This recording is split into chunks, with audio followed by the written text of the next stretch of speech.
Hello, everyone. Welcome back to our Genetic Care webinar series, Embracing Change. We're going to switch gears a little bit from last week, where we had Peter Vogel talking about family enterprise, healthy family enterprise, and we're joined again with Henry Chong, who we had the honor and privilege of having a dialogue with on anti-fragility and how that is impacting family businesses. So today, we're going to talk about digitization and how it's there to improve our well-being. We hear and spend a lot of time on the negativities, but today we're going to talk about the positive side. And so Henry, thank you very much for joining us. I know it's dinner time, so hopefully after we enjoy this time together, you can have a late meal. Sorry about that. Having me as always. All right, so tell me, let's begin. Digitization, first, what are the realms we're talking about? Because, there's technologies, there's digitization. Let's kind of differentiate the two or put them in a specific place, and then start talking about the different elements of well-being and how it's actually helping us. So welcome, Henry. Thank you. Well, I guess to me, I think of digitization and more broadly of this term of technology as just to me, technology is an improved way of doing something. It's a new, novel, unique way of doing something. Digitization, I guess, when most people use that term, they have in mind computers, the internet. That's what they mean by digital. And I think that's a useful distinction to draw out, because a lot of the negatives that I hear about digitization, so we were talking just before we started this call, for example, where people always bemoan the fact that, there is so much more information that is accessible in today's world. There is so much more media, right? It's immediate because of social media. It's viral. It hits you whether you like it or not. And that is distracting us, and that is bad for us. And I always find that interesting because if you look back to, let's say, the 1920s, there are a lot of stories about people who said, look, you now have daily newspapers in America. Dailies, the first start of every morning having a newspaper because of advances in printing and distribution, where before people would buy a newspaper maybe once a week. And suddenly people were reading the newspaper every morning. And they said, this is the end of civilization as we know it. Information is too available. It's too quick. It's viral. Something happens in New York and the whole country knows about it, and it's a disaster. I have this picture that I guess I can't share now that I always like to share, which is of people sitting in an old subway carriage reading the newspaper, many decades ago. And then today, people sitting in that same New York subway carriage, but looking down on their phones. And they look exactly the same, except instead of holding a newspaper, they're playing with an iPhone. And I find that fascinating. We'll share that with the recording. Yeah, the caption is like, don't tell me technology is changing us, right? It always looks the same. The pace of things, I think, changes in today's world because it is becoming more interconnected. And the pace of change is so fast that it feels like a categorical difference. But I think if you zoom out, in a long enough period, you realize it's actually all the same trend line, right? Information has always become more and more accessible. Communication has always increased. And so to me, it's not like, suddenly computers brought this great ill upon the world. It's just a dramatic acceleration. And I think with what you have with COVID right now, again, it hasn't really changed the world in terms of how digitization operates. It's just hyper accelerated it. You and me have been doing Zoom calls for a long time, but suddenly because of COVID, the whole world is doing Zoom calls, right? I think that's the difference. Maybe as people, as humans, we really struggle with noticing long-term changes, right? We also really struggle with understanding how exponential changes work. So maybe that's why it feels like this time is different. And every time it feels like this time is different, even though I would argue that actually it's just this continual ongoing rate of change that maybe hasn't even changed all that much when you zoom out, right? It's a very smooth curve. But more pertinently, the question is, okay, well, like it or not, technology and digitization will always bring problems. Everything in life has pros and it's got cons, no doubt. And I think that's been discussed to death. And I guess what we thought would be interesting to talk about today is what actually are the benefits. Obviously, there are a lot of benefits for business, for technology, but what are the benefits to people very individually, to their health, to their well-being, to the meaning of their lives. And I actually think that there are a lot of very powerful benefits to digitization that will shape our lives for the better as humans, not just as business making capitalism machines. So this conversation, for example, and the wonderful, incredible people from all over the world listening as we share, and we'll be answering their questions as we go. Now, is that an example of how we're able to impact and create change in the space of well-being? Would you define that as an opportunity, or that's still technology? Absolutely. And I think what you've been doing with this webinar series is pretty amazing, right? You've been able to give people all over the world access to a whole series of experts like never before, right? Before it was just, you just couldn't operate at that scale. And never mind even, doing things like this on a webinar, but just on a very personal level. I've been a part of so many Zoom birthday party calls recently, right? and hey, it's always nice to be there in person, but the truth is, for a lot of people, that's just it's not possible.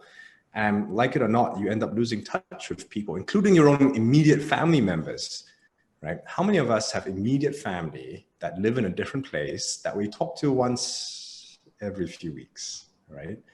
And I think that's a little sad, really.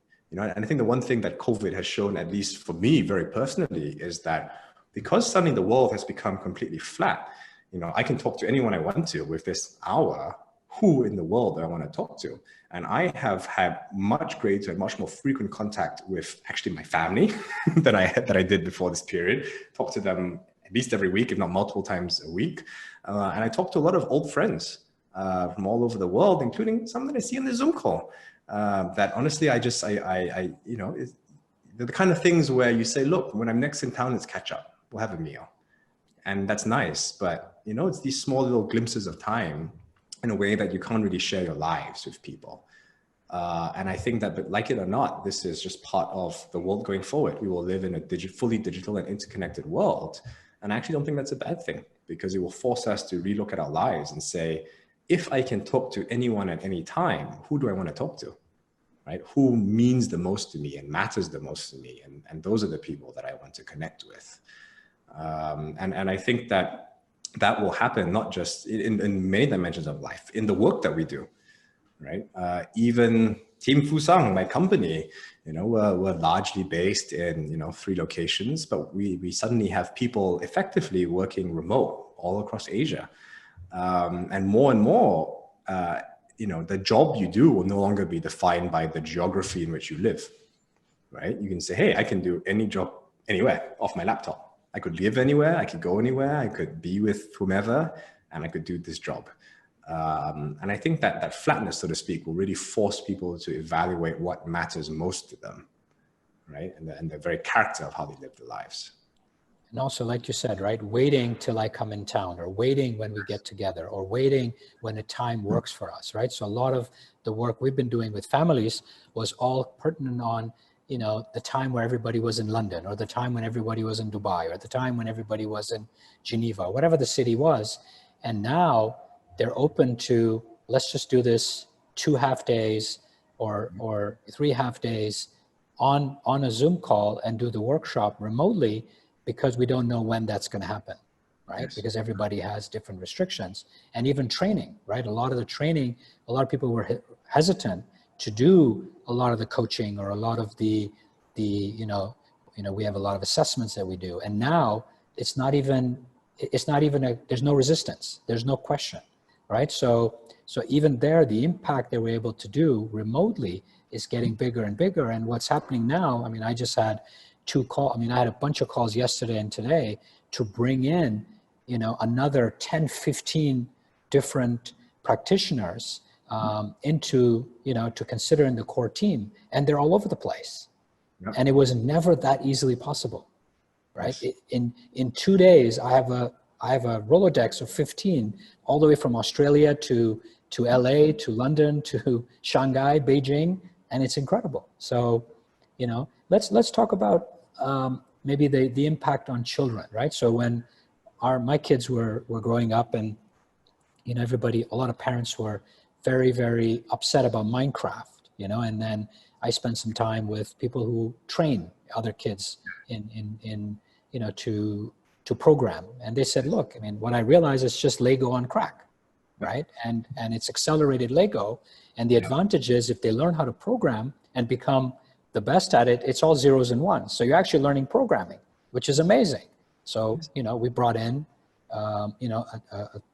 one of the top guys in Hong Kong to train the boys to program so they become excellent at Minecraft. Now, you were just mentioning a different game. Yes, Roblox, which I know a lot of my colleagues, friends, kids play, which very explicitly lets you basically build your own games that other people will then go and play. And in a very real sense, create worlds for other people to inhabit. And as I said, like it or not, this is the world in which we operate. I heard Larry Page from Google say a while ago when someone was asking him, how long is it going to be before Google builds androids, robots? And he's like, what are you talking about? I spend every day staring to this thing. If you want to learn something, what do? You go to Google. You want to remember something? You look, you go to your calendar. We are androids, right? We are attached to this as an outboard brain already. Like it or not, we inhabit a digital world, right? We interact like this. We spend our lives emailing. And so this is just the fabric, I guess, of the world in which we live. And I think that kids might as well get used to it. And I was at a different webinar recently, actually, where, like, among other things, the guy was making the point about saying, hey, if your kid wants to play basketball, right? Even if you have no desire to play basketball as a parent, you feel like, hey, I should play basketball with them to spend time with my kids because that's the sport they do, right? Why is it any different from Minecraft, right? If you're a good parent and that's just where your kid spends time as a recreational activity, how come you're not saying, oh, as a good parent, I better learn to play Minecraft, right? But it's just, again, to me, it's things always shift, but it always shifts like this constantly, right? And there was a period in America where people thought playing basketball was only for poor people, right? No, it was not the kind of activity that a parent did with their kid. So everything shifts, and I'm sure that my generation, there's going to be some other future thing. And I don't know, my kids will be inhabiting a VR world and I'm going to be like, oh, I don't want to do that. I want to play Minecraft with them. How come they don't want to play Minecraft with me? Right. So everything always changes. But what I seeing, yeah, go ahead. Yeah. No, but what I think is to that point of connectedness and spending time with your family is, obviously in COVID, a lot of kids are spending a lot more time at home and spouses, right? But the point I made earlier about, when you said you go into town and you meet up with a friend and you say, oh, next time in town, we'll have a meal together. I don't think people understand how dramatically that impacts the time you spend with people. So for example, if you have family that you do not live in the same country with, right? So let's say you have parents and you don't live in the same place and you see your parents, I don't know what, a week a year, 2 weeks a year, right? And however many days out of the year it is when you visit them or they visit you. And you look at the average age of your parents and you look at average life expectancy and you take whatever it is, 10 days a year times those years. And you realize, number one, it's a lot less days than you think. And number two, if you want to also share, I'll share a graphic with you after this webinar by a brilliant website called Wait But Why, which has just fascinating little funny treatises on life. And one of the articles he writes about, in very graphical form, shows different things, like let's say your parents, right? And says, okay, if you are 18 and you grew up with your parents, how many days will you spend with them, right? Basically 350 days, let's call it, or almost the whole year times 18 equals to this. And then between when you leave home, let's say, and you see your parents 10 days a year for the rest of your life, it's like this small box. And you realize that, if you lived at home before you're 18 and you left home after you're 18, you've already spent 90% of the days you will ever spend with your parents.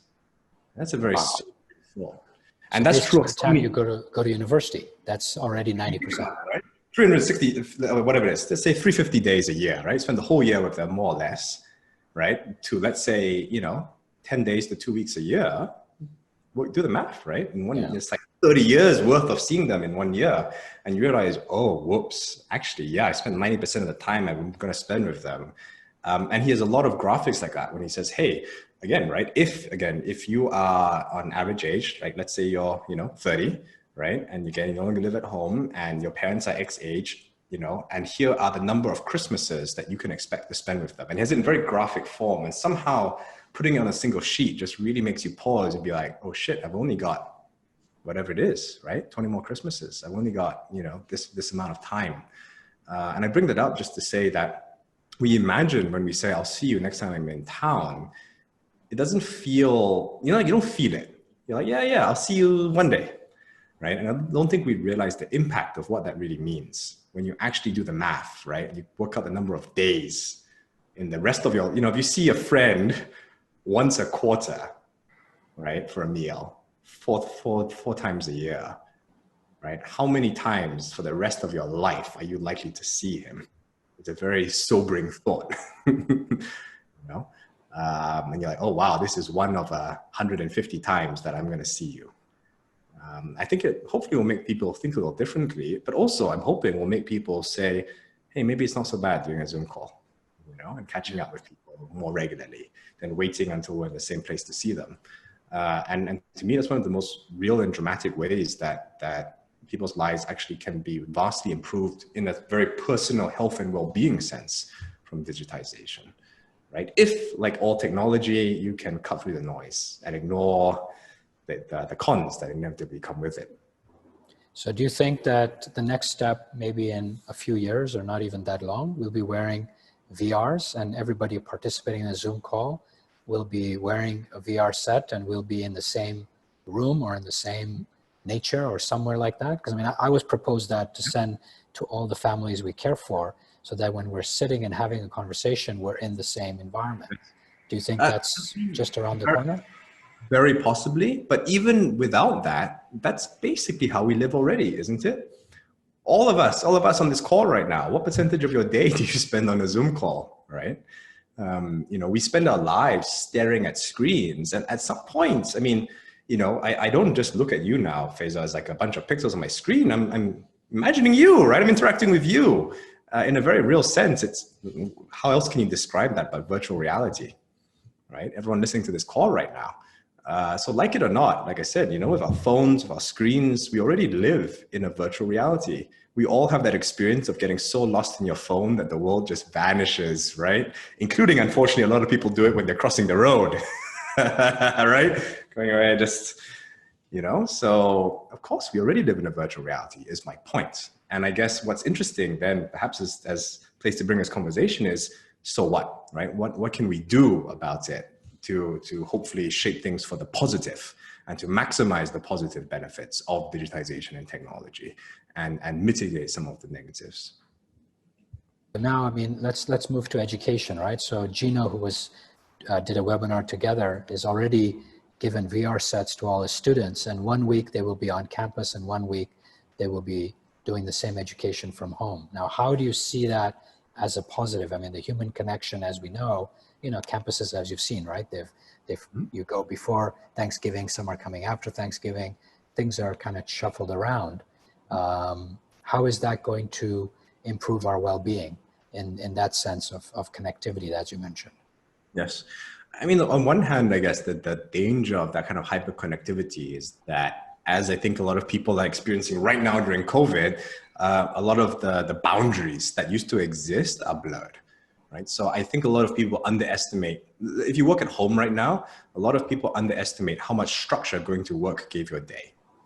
Right? All that we complained about traffic and whatever, it was a ritual, right? You get dressed in the morning, you go out of the house, you go out, you come back, you see your kids, and hey, that's the way human society has been for a while now. And suddenly that's blurred, right? And I think that what that means is that the individual needs to do a lot more figuring out in terms of who exactly are you, right? What is your identity? These lines start blurring, the upside is you get to decide. Yeah. Work where you want, you can do what you want, you can talk to whom you want, but that means that you need to pick. In the past, the world kind of picked for you. Your friends were the people who were around you. statistically, right, people on average get married to other people that live within, it's expanded over time, but it used to be like a 2-mile radius only a few decades ago. And now I think it's something like a 30 miles. Right? It's the average distance. Basically in the same city, right? People who live in the same city as you, statistically, you're most likely to get married to someone from the same city. Maybe not on this call. I guess a lot of people here, I would, probably a bit more worldly. But hey, that's the way it is. And suddenly it's like, maybe that doesn't have to be the case, right? Maybe I can kind of start from a blank sheet. And to some people that is empowering, and to some people, I think that's terrifying. Yeah, because the city, the area, the culture, the community was safe, right? Quote unquote. But in reality, it's like, hey, let's say you work in, let's say you're a software engineer and you live in Hong Kong. It's like, okay, well, you go and get a job in software engineering in Hong Kong, right? Yeah. And suddenly it's like, oh, actually, no, maybe you can get a job in software engineering anywhere for any company. It just that expansion of horizon, I think, is both empowering and also I'm sure it's petrifying. Even for me, right? I spend a good chunk of my day trying to sit down and say, how do I prioritize things, right? I can talk to anyone I want to talk to. Who should I talk to? Right. What should also, you're not wasting as much time. Remember, there were a lot of meetings that you were having just because you needed to and it was convenient. Now you're actually a lot more mindful or a lot more selective or a lot more purposeful. Is that correct or not really? Absolutely. Absolutely. For starters, I've noticed that meetings have got much shorter. Right. And why is that? Why is that happening?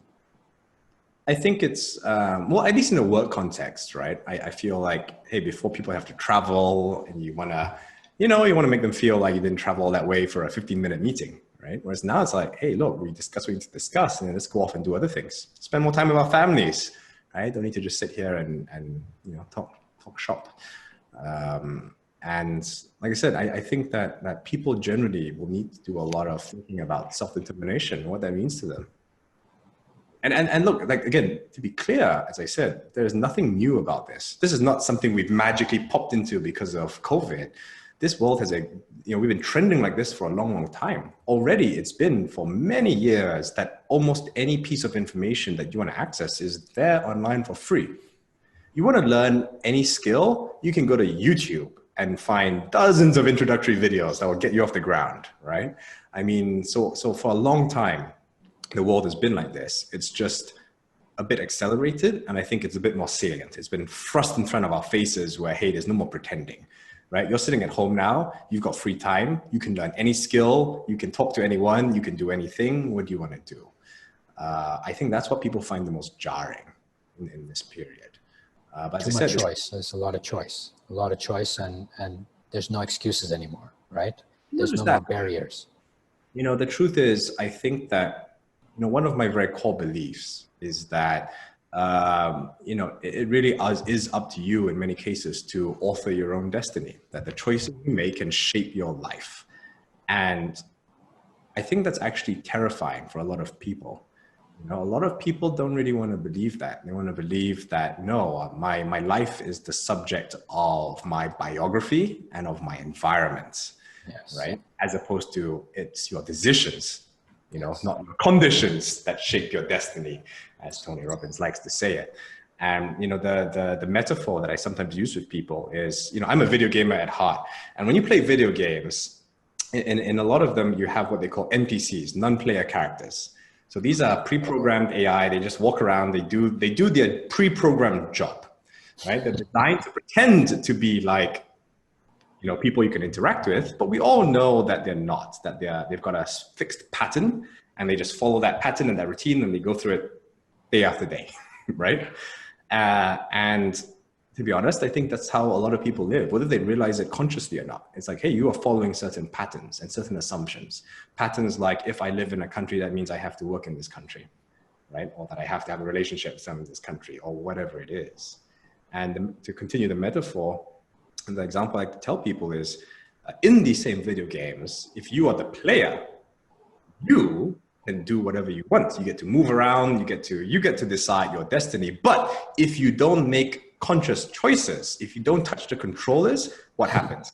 You just sit there, right? It doesn't move. And so you can't have it both ways. You can either decide that you just want to get swept along with the waves of life, or you can decide to pick up the controls and you can decide to do something about it, but you can't have both.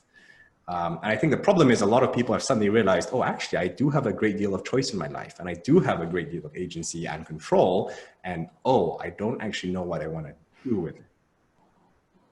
So coming from that, so we talk about being and doing, right? So how is digitalization helping the alignment of my core being and the doing? You're talking about products and products we use and products we invest in, in that space. So to me, that's, that's really alignment of values. Yes. Can you touch on that? Exactly. And in a sense, I guess it's an expansion of what I was just talking about, which is, a lot of people, like the products that you buy, the restaurants you go to, a lot of these things, whether you realize it or not, you are subject to certain patterns, right? You walk a certain way, you eat at a certain place because it happens to be nearby, or it's on your way home from work, or what have you. And again, this is not a new trend, but as digitization has made the world of commerce flatter, where suddenly if I want to, buy a shirt, I don't have to do it from my corner store anymore. I can go online and buy a shirt from anyone, anywhere.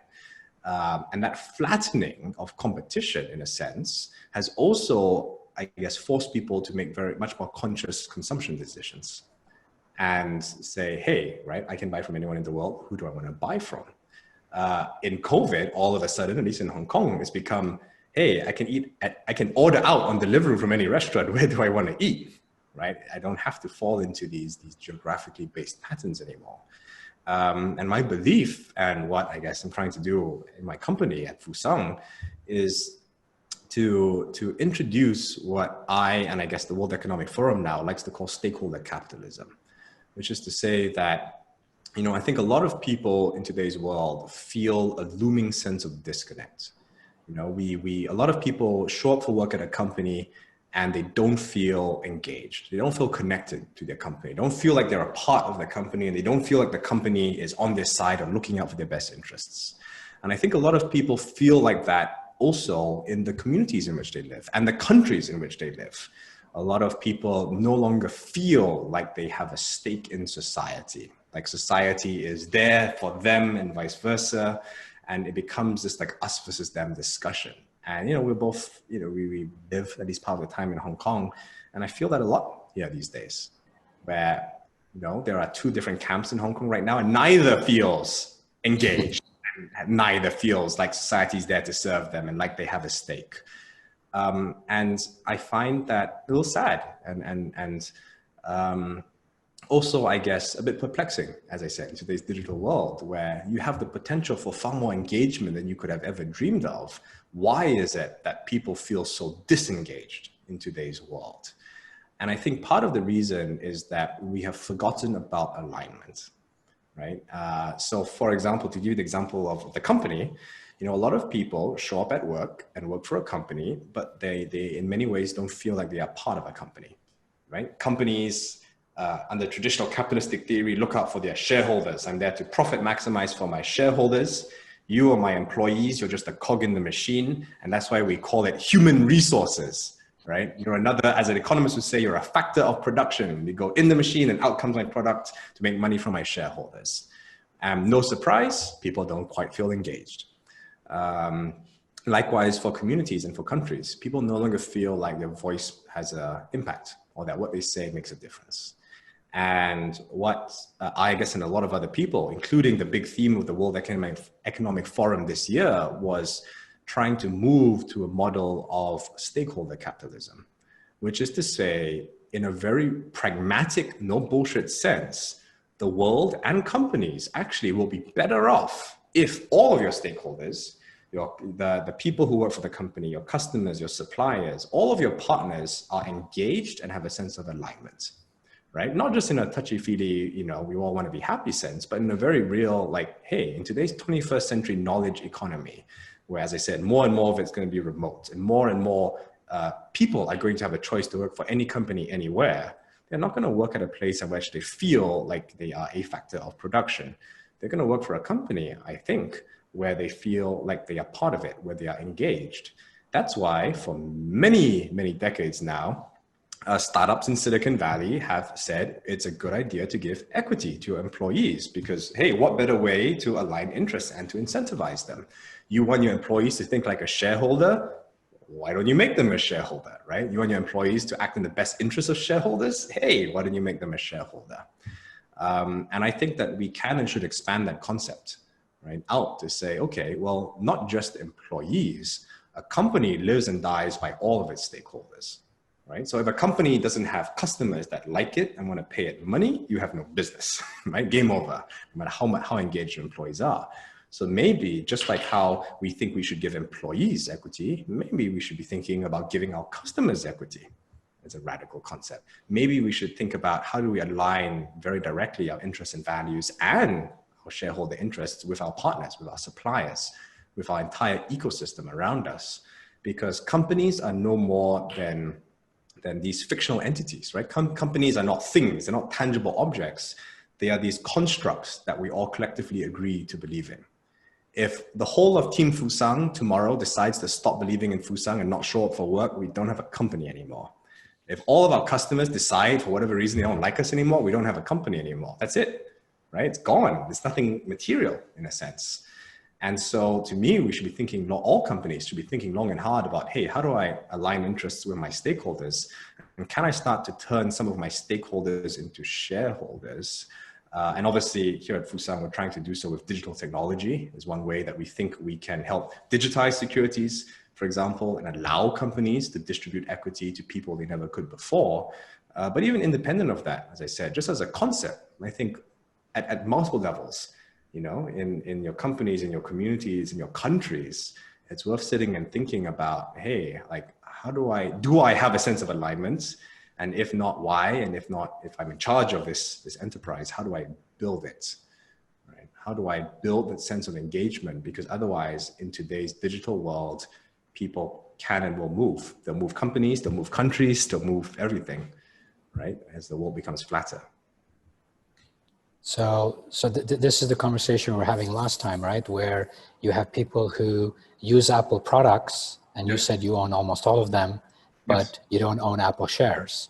And the same thing for example, a Tesla, right? That you drive it, but you don't own it, and you own it, but you don't, you know, you own the shares, but you don't own the car, right? So that's, you know, and so how can companies move in that direction to get that alignment? That's exactly what I ask at a lot of conferences I speak at. When I say, hey, raise your hand if, actually, I don't know if you can raise hands on this call on Zoom, but, you know, I tell people, what percentage of your net worth is invested in companies that you interact with on a daily basis? Is it more than 50%? Right? Like it or not, companies run our lives, right? We eat at companies, we wear their clothes, we work in their buildings, our entire lives run by companies. We live in capitalist societies. And so in terms of your own investment portfolio, what percentage of your net worth is invested in a company that runs your life in some way? What percentage of your net worth is invested in a company that you work for? I think is an interesting question, number one. Just generally, right? The places I eat, I shop, I live, you know, all of it. What percentage of my net worth is invested? And for a lot of people, when I go to these conferences, it's like, oh, very little. My net worth is invested somewhere over there, a company that I have no contact with. And I find that, again, fascinating, right? Because, again, to use the example that you gave, I am an Apple fanboy. I own one of everything. And yet I don't own a single Apple share because I think that there are other places for me to invest my money, right? Investing in Apple is a financial decision quite separate from me being an Apple consumer. And, you know, right now it's almost, you know, Apple, the company, has two separate teams. They have an investor relations team talking to the Apple shareholders, and they have a marketing team to talk to me, the Apple customer, and it's two completely different groups of people. And I think it's fascinating to think about what if they could start to merge these groups of people? What if someone like Apple could give me non-financial benefits to being a shareholder? You know, Apple told me, hey, Henry, buy 100,000 Apple shares. Maybe not 100,000, the share price has gone up a lot, but buy X number of shares. We will give you early access to products, to iPhones. I would do it tomorrow without blinking. And more importantly, I would do it without looking at the bottom line, right? I would say, you know what, I'll buy it just because I want to be I want that benefit and I want to be a part of Apple and a shareholder. To their credit, I think Apple is the most valuable company in the world because they have been exceptional at creating that sense of loyalty, in a sense, that sense of engagement without needing to turn their stakeholders into shareholders. And I know this because to me, the definition of a great brand or a company that has built that engagement is when people make identity statements about it. So I don't say I own an iPhone.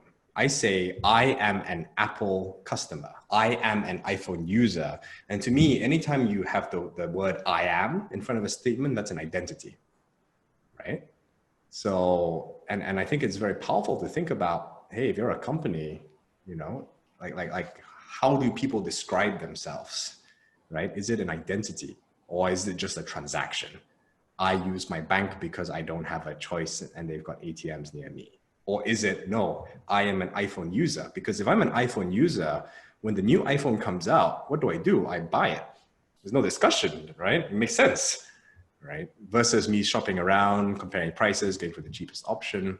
So I think, as I said, in a very pragmatic sense, it's just great business for companies to build that sense of loyalty and engagement. And I think one way of supercharging it is by being able to take your stakeholders and turn them into shareholders. So something that Fusang is doing is using blockchain technology, we can basically create digital versions of traditional assets. I don't want to get too much into the technology because I don't actually think that's the important part.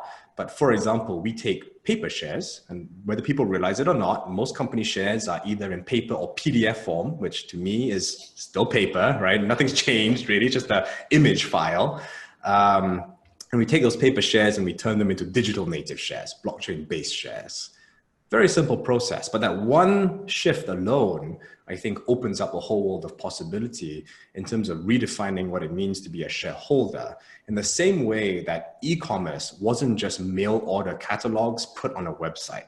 It redefined the relationship between company and consumer in a way that before, if I was selling, I don't know, shirts, I'd have to go to my local Lane Crawfords of the world and beg them, please carry my products, right? You, the intermediary, please help me sell my products to the end clients. And they had all the power. And suddenly with e-commerce, that got completely disintermediated, where suddenly I, the company, can directly sell to my customers anywhere in the world. And in fact, that's the default model, right? It's almost surprising if a company tells you, no, I don't sell things online. I go to department stores and try and place my product. And you're like, what are you doing? Right? And that's the same is true for social media, right? Like for all of its ills, social media has allowed people and companies to communicate directly with their end consumers.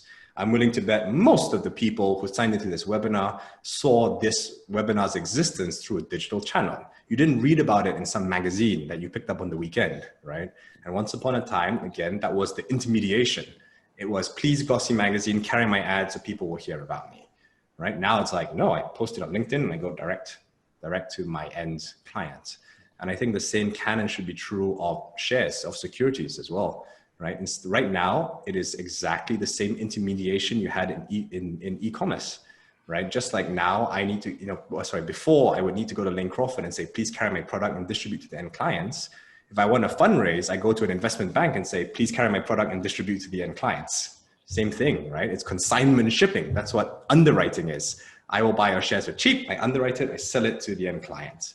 It's the Lane Crawford model all over again.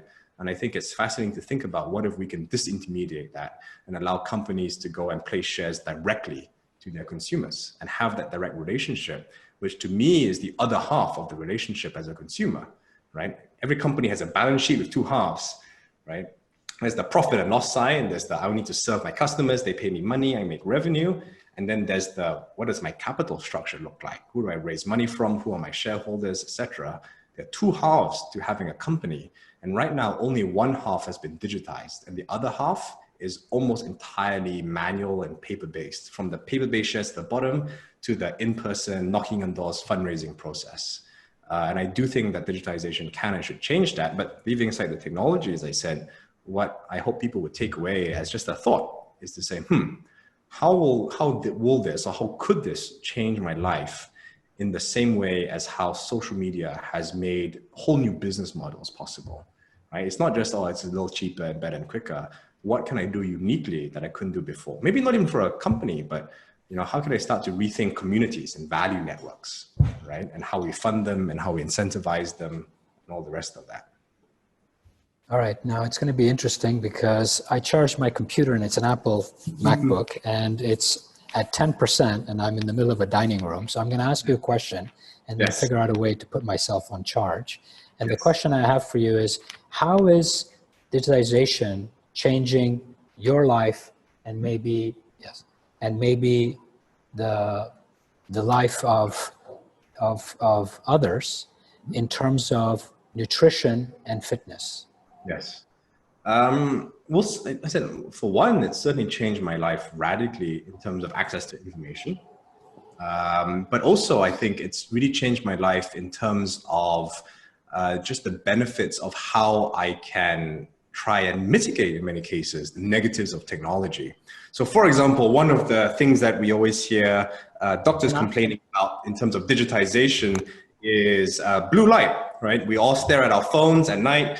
Right before going to bed, we're scrolling through Instagram, we're getting a huge amount of blue light, and that's interrupting our melatonin production and making it hard for us to go to bed, which is, I guess, a downside of technology, clearly. But we can use the same technology to mitigate those downsides. So I guess I'm fortunate enough that I've installed these Philips Hue bulbs throughout my house. And with the cool technology that Apple makes, and to be fair, they're very cool as a company, and Apple HomeKit, I've wired them up so that every night at 10 o'clock, my lights go red, pure red, and don't produce any more blue light, both helping me go to bed and also as a clear sign that maybe I should stop playing with my phone and start the process of going to bed. I also use an Oura ring, for example. It's a little ring that I quite like that helps me track my sleep at night. And look, this is all just data, like all technology, as I said, I think it's just a tool. I don't think that in and of itself, it's good or bad. It's just more data that we can use. And the real question is, what do we do with that data? So I wear my Oura ring to sleep every night. And what does that mean, right? Do I actually use it to try and figure out what makes me sleep better at night or not? Do I actually go and for example, I unambiguously with my data know that if I drink coffee too late in the afternoon, past 2 p.m., it definitely interrupts my REM sleep, like it or not. And those are the kind of things that I think are empowering with technology and data, where if nothing else, it has given us more awareness and the ability to choose again, I suppose. So like it or not, if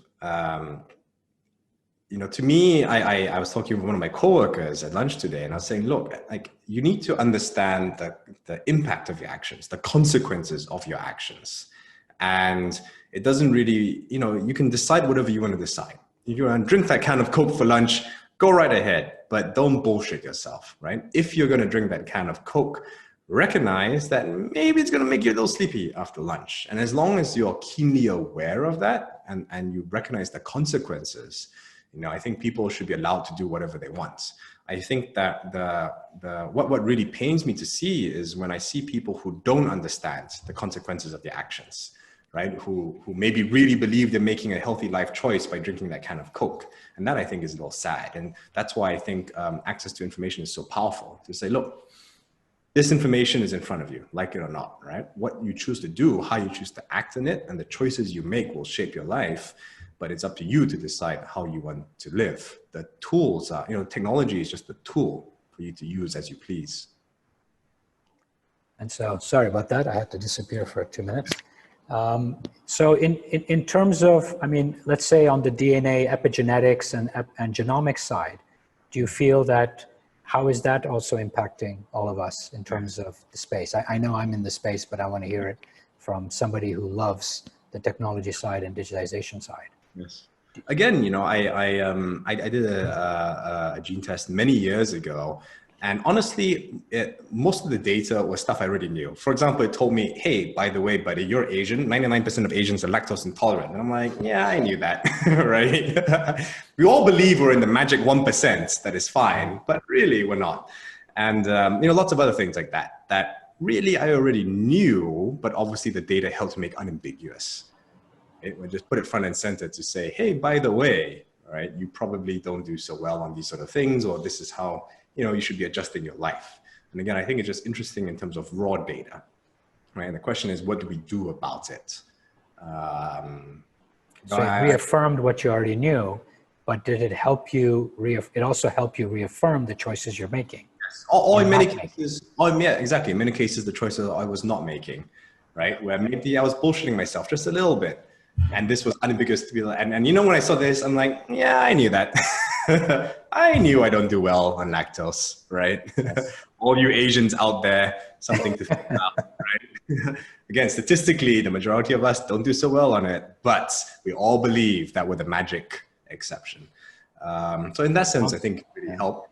But look, also absorption, right? Supplements, a lot of people eating supplements. I remember I was taking a supplement. It was really, really gross.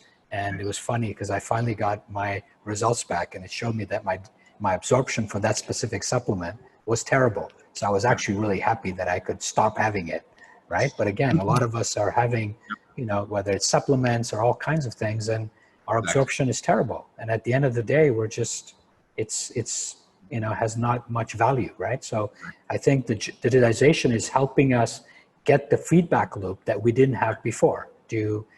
Are you seeing that as well? No, I completely agree. And maybe to link back to something I was talking about earlier is that, hey, digitization and technology are just tools. The question is how you use them. Yeah. So for example, speaking about genetics, something that I'm pretty sure you believe in as well is epigenetics, gene expression, right? Exactly. I mean, just because you have potentiality, the way in which you live, the choices you make, the environment in which you exist, in a very real sense, changes the way your genes express themselves and really shape literally the physical character of how you live. And to go back to my video game analogy, it's like, hey, it all comes down to the choices that you make, right?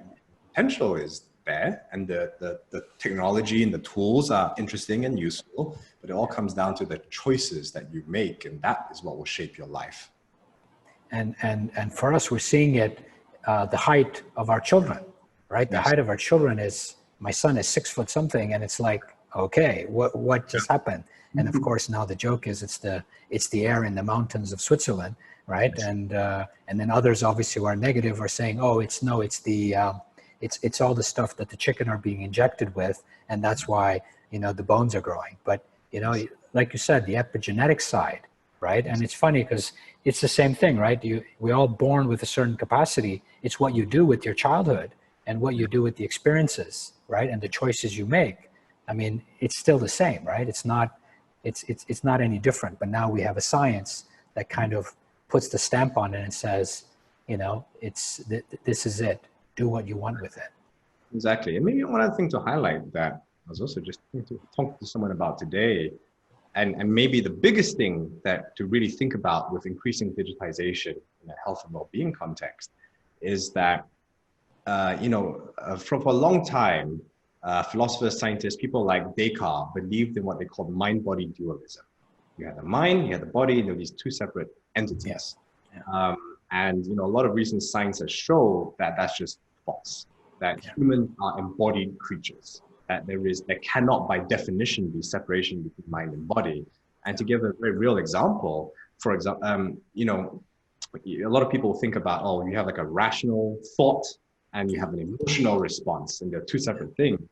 And again, science has shown that it is not possible to have a rational thought not intermediated by emotion.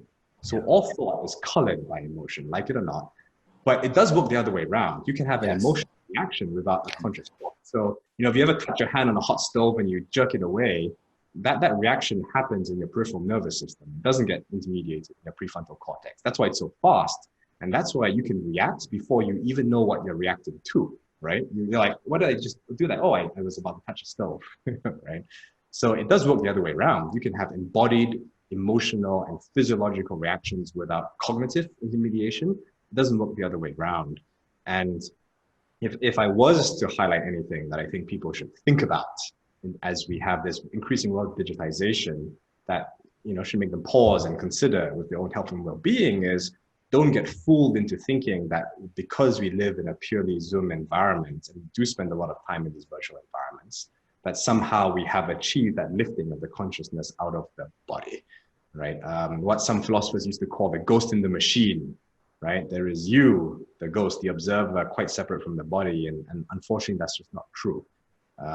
You know, your focus, your physiology, how you live very much affects your mind and your cognition. And I think that is something that is very important for all of us to keep in mind as we live increasingly digitized worlds and also increasingly stay-at-home worlds, right?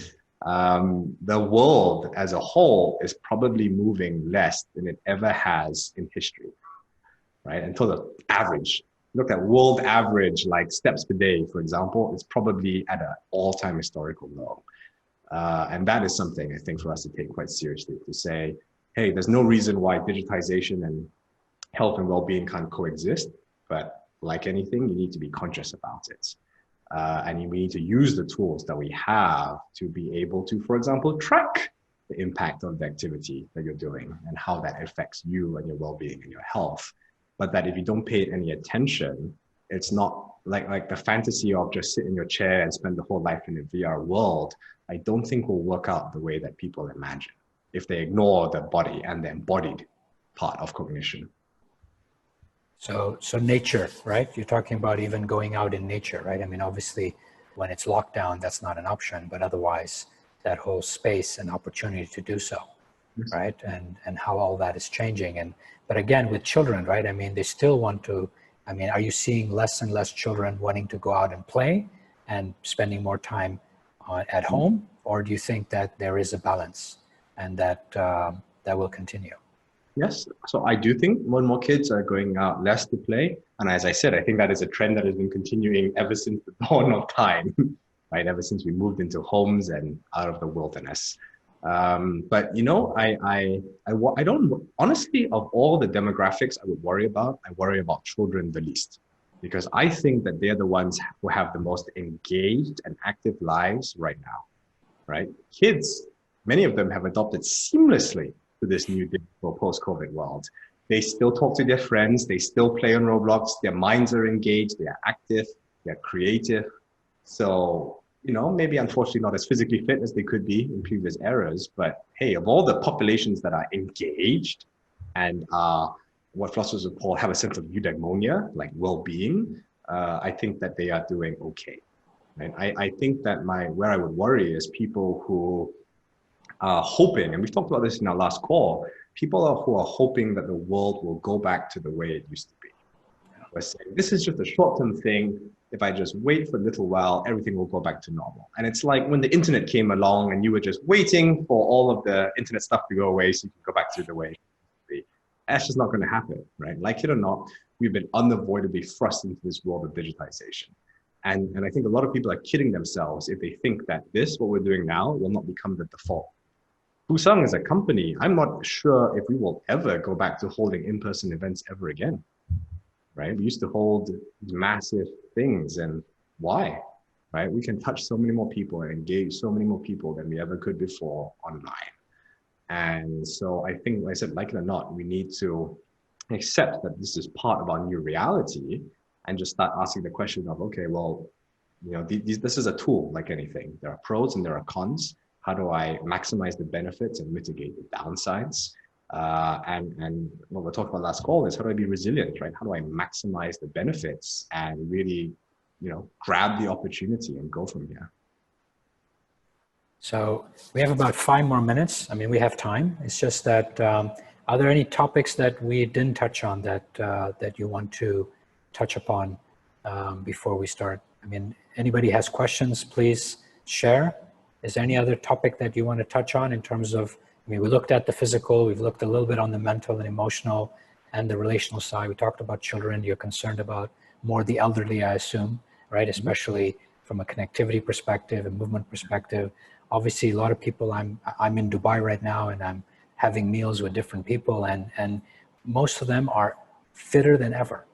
Yes. Like they have now realized the impact of travel on their bodies, which they completely, when I used to meet them before, completely pushed back on. right? They said, no, no, no, no. You know, I sleep on the plane and I get there and everything's fine. And now they're realizing what a complete different, you know, choice it is. Again, that flexibility you talked about, timing. They're now working out in the mornings rather than in the afternoons, right? Or late afternoons. And that's changed their game completely, right? The energy, etc. The quality of napping has improved, right? The quality of sleep has improved. So are you seeing the same thing? Because you said that choice. Now, of course, these are people who are making better choices. I'm sure there's the other end as well. But I completely agree. And I think that's exactly the point.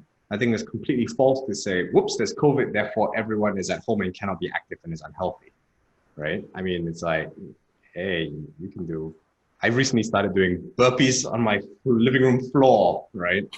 Hey, you know, you know, stop with the excuses, right? You can be just as active as you ever were before. How active were you before anyway, Anyways, right? Yes. When you could go out and roam in the forest, in the wilderness, you did that how often, right? So I think if anything, it's, as you say, it's highlighted for a lot of people, the importance of health and the fleetingness of it. And I think that a lot of people actually are starting to make healthier life choices. I think my families, for example, my parents are getting in shape at long last. And that's exercising every day.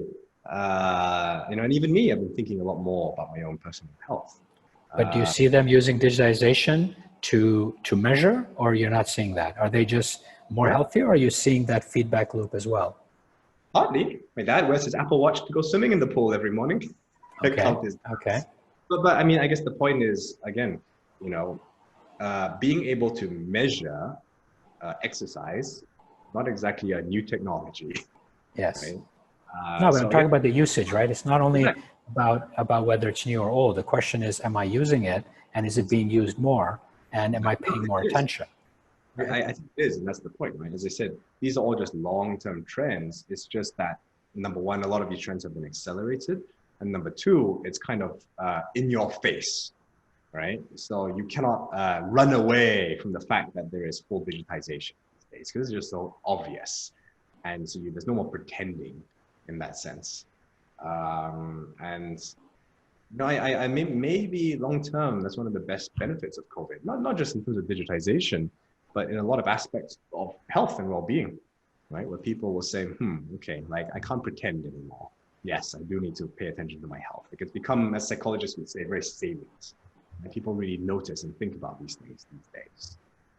And I actually think that long term, we'll look back on COVID as a period that was net good for a lot of people, because it made them stop and think about exactly this. You know, I think a lot of people I know are getting much healthier. Certainly the whole world suddenly has much better hand hygiene, which might lead to long run a lot less communicable diseases. But I mean, the thing is, if they do get healthier, then immunity improves and overall health will improve, right? So let's see in the next, once this COVID period goes, whether people are actually getting less flus, getting less infections, seeing the GP less as a result of the fact that they made choices that were very different and healthier than before. And as you mentioned last time, a lot of people are cooking, right? Exactly. That never did before. And I'm honestly willing to bet that when we look back at the data for this whole period, that the number of other communicable diseases like seasonal influenza is going to plummet. Just because of things like social distancing and everyone staying at home. And I think it'll be fascinating to see a lot of the statistics around that. Here in Hong Kong, I have never seen the weather so clear. Actually, until the last few days, I think, you know, you can tell that things are returning to normal because suddenly the skies have been getting a little cloudier. But for months, it was crystal clear blue skies every single day, right? Pollution was a distant memory. I remember thinking, wow, this is what it was like 200 years ago when people first came here. And already it's starting to creep back in these last few days. Yeah. Unambiguously, yep, it is the humans causing all that pollution. And again, it'll be fascinating to see, hey, maybe what the incidence of lung cancer rates in Hong Kong is the last few months, for example.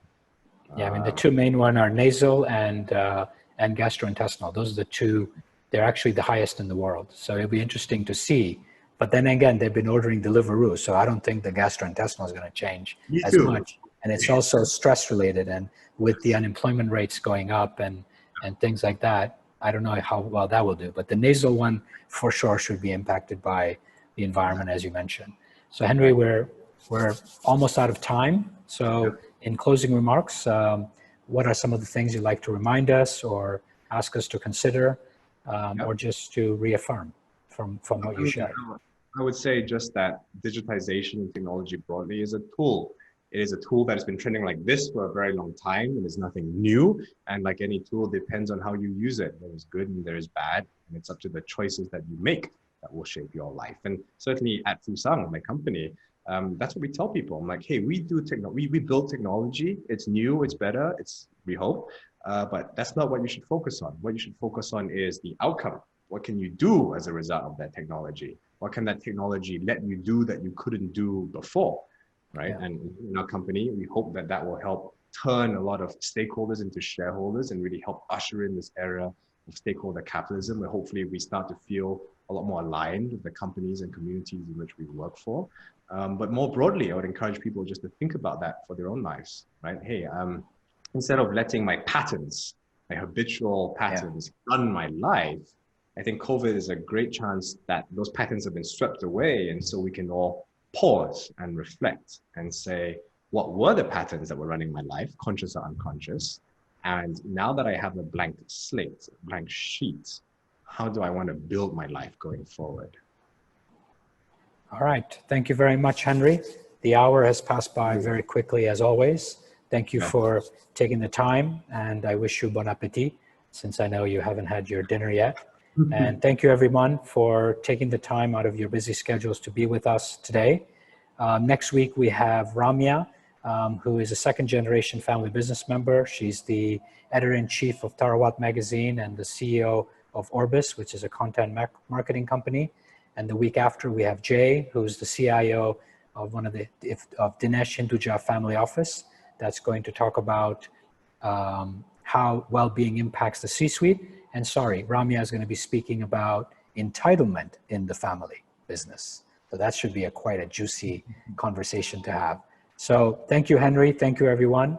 Thank you very much. And we'll see you next week. All right. Goodbye.